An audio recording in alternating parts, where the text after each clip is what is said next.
Hey guys! Whew. Well, the good news is my foot has healed enough that I can finally return to work. Yeah, I count as a key worker, but sometimes in times of crisis, we tend to stand out. I believe it was Douglas Adams that said that there was a planet that got rid of all of the middle workers, cleaners, hairdressers. And then shortly after they got rid of them, the whole entire planet died from a dirty telephone. We're going to continue on with our story from the Pirates of Peace. She's not a key worker, but she'd be able to work from home if the crisis came to it. I believe we were on chapter 3. We saw inside Mary's little cave of carvings, and we met the character April. When we left her, she was about to carve into a wood. Let's see how she did. April pushed the wooden blinds open to let the sun into her workshop. Orange light stroked the smooth back of a proud stag. 2 antlers rested at its feet. April sized up her masterpiece thoughtfully. It didn't look right. She'd created a lonely female deer. Hopefully the antlers would change that. Still, it looked wrong.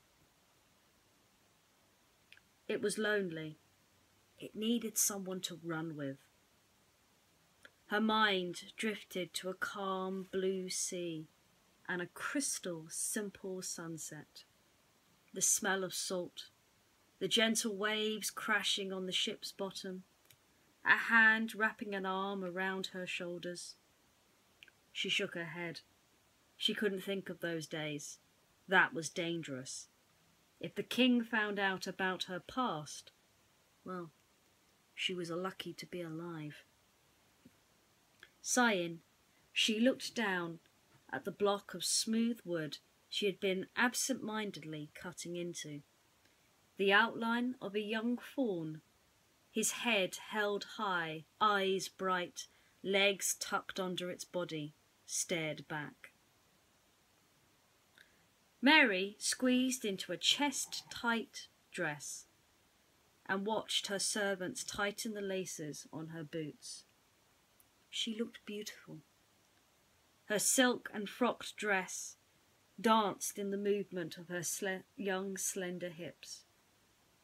A small young girl tightened the lace, then departed with a polite bow. Mary found herself alone with her figurines. They seemed to smile and admire her friendly, even the fierce ones. "Today's the day," she muttered. Her fingers smoothed along a playful dragon's smooth back.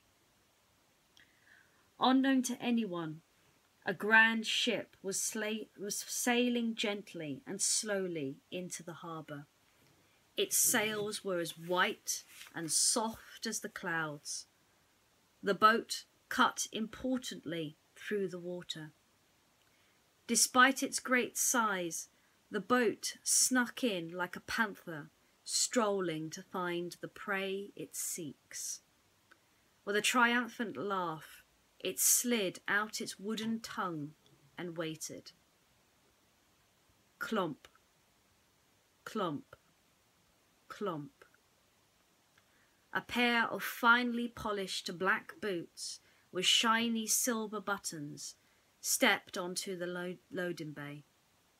A salt-worn red long coat hid the slim yet dangerously powerful form that the sailors witnessed walking purposely to the market gates.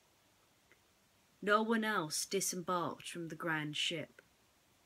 Its seemingly only passenger slapped 2 silver coins on the desk of a bewildered tax collector, gave a false name, and proceeded through the metal gates. April stood quivering outside the doors of the palace. Never had she been so nervous. Sweat clouded her vision, and she patted her forehead with an already damp hanky. Closing her eyes, she breathed in, then opened to gaze one last time at the pear in her hand. The detail was perfect. Father and son gleaming with innocent eyes. She checked it once, twice, 3 times. Yet still she was unsure. Would the princess like it? She became unaware that she had raised a hand and pulled down on the bell. The echo alerted her, and her knees shook. It was too late to turn back now. She shoved the precious carving to the small of her back to the tune of a lock. The doors creaked, and a stern-faced, tight-lipped butler stepped into the gap. He eyed her quivering form coldly, like she was no more than a disgusting rat caught in a trap. "Hi!" April squeaked, her free hand clutching her knees to stop them shaking. He snorted impatiently. She cleared her dry throat. "I bring the Royal Highness, the Princess Mary, her birthday present. Will you kindly inform the King of my presence?"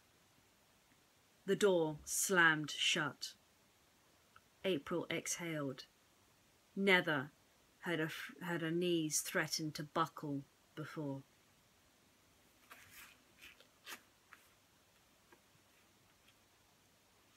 Seems like she's in a bit of a pickle.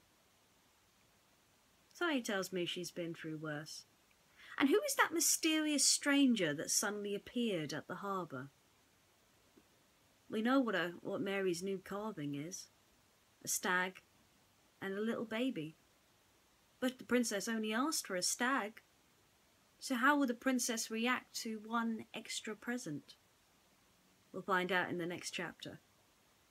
Till then, I'll see you later, my friends. Good night, and be safe.